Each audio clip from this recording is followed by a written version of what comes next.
I talk to my clients about dozens of topics every single week. We talk about stressors at work and in life, things like overwhelming to-do list, challenging colleagues, tough family relationships, and the tricky balance between your work ambitions and your outside of work ambitions. We also talk about their next career step, how to get clear on it, how to feel confident that they can do it, how to figure out what their purpose in life is and what they're really solving for right now.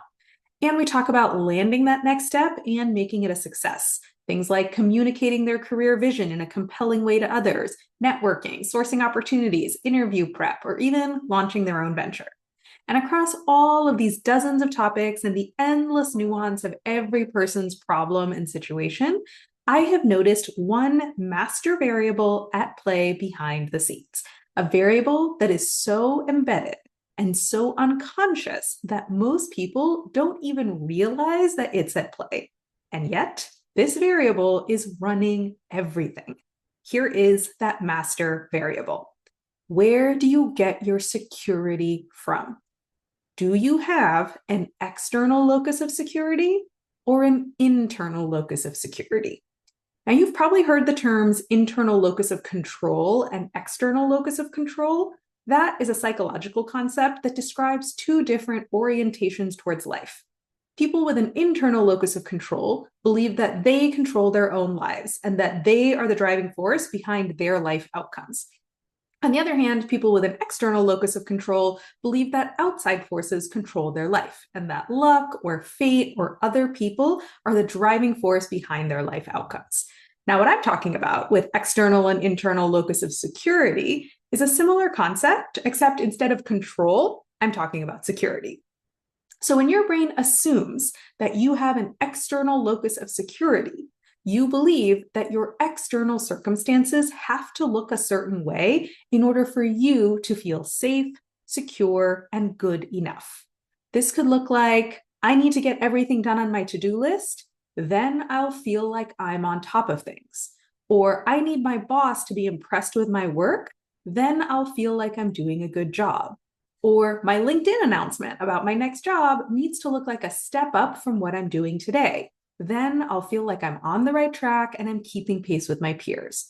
Or even, I need to be perfectly clear on what I want to do next before I reach out to people in my network. Otherwise, I'm going to feel like I'm wasting their time and coming across like a confused, directionless mess of a person. When your brain assumes, on the other hand, that you have an internal locus of security, you feel safe, secure, and good enough within yourself, regardless of your external circumstances.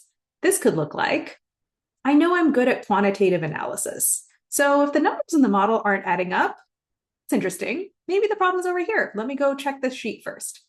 Or I know I'm a good writer. So if I'm completely stuck on how to convey this idea, just hang out and wait a little bit. I know that my brain is going to come up with something. Or you telling yourself, I know I'm doing a good job at work.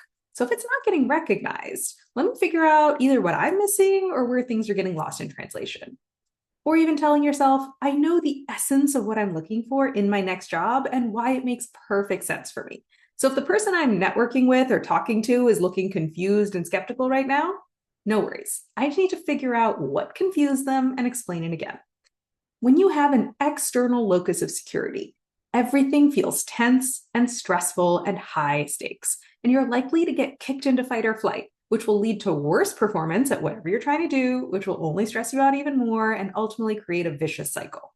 And even if you succeed in the short term in securing the circumstances that you wanted, your security is always conditional on keeping those external circumstances.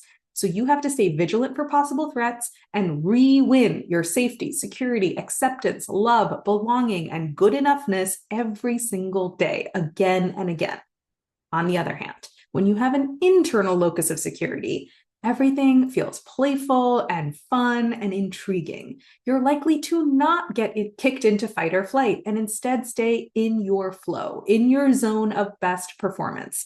And even if you don't succeed or if you run into problems, because those problems don't represent an existential threat to your safety, security, and identity, you can meet those problems in a calm, clear-headed way and figure out the best way to handle them. So I want you to look at whatever problem you are currently stuck on or stressed out about. And I want you to ask yourself, how is your locus of security coming into play here? Because I will bet if you've been stuck and stressed for a while, your brain is probably assuming an external locus of security, not an internal one in this particular situation, which is then kicking you into fight or flight and keeping you stuck. Now, luckily, the way that you think about your locus of security is not fixed, just like how you think about your locus of control is not fixed. So come talk to me and let's shift the way that your brain is looking at the situation so you can get out of fight or flight and get back into flow. There are two ways you can work with me. Way number one, you can just drop by for a coffee chat. No strings attached. Let's just have a chat about your situation and I'll try to be as helpful as I can be to you. The link to book a coffee chat is above. Or way number two, let's map out what a coaching engagement together might look like. You'll tell me what problems you're trying to solve or what goals you're trying to achieve right now. I'll tell you how I'd suggest we tackle your goals together and answer all your questions about my coaching approach. And then I'll walk you through my 6-point decision-making checklist that helps you decide whether or not working with me is the right fit for you. And by the way, I am just as excited about someone coming to a confident no about working with me as I am about someone coming to a confident yes about working with me. So if you want to do that, the link to book a free consult call with me is also above. Or if you're listening on Instagram, both of those links are in my bio.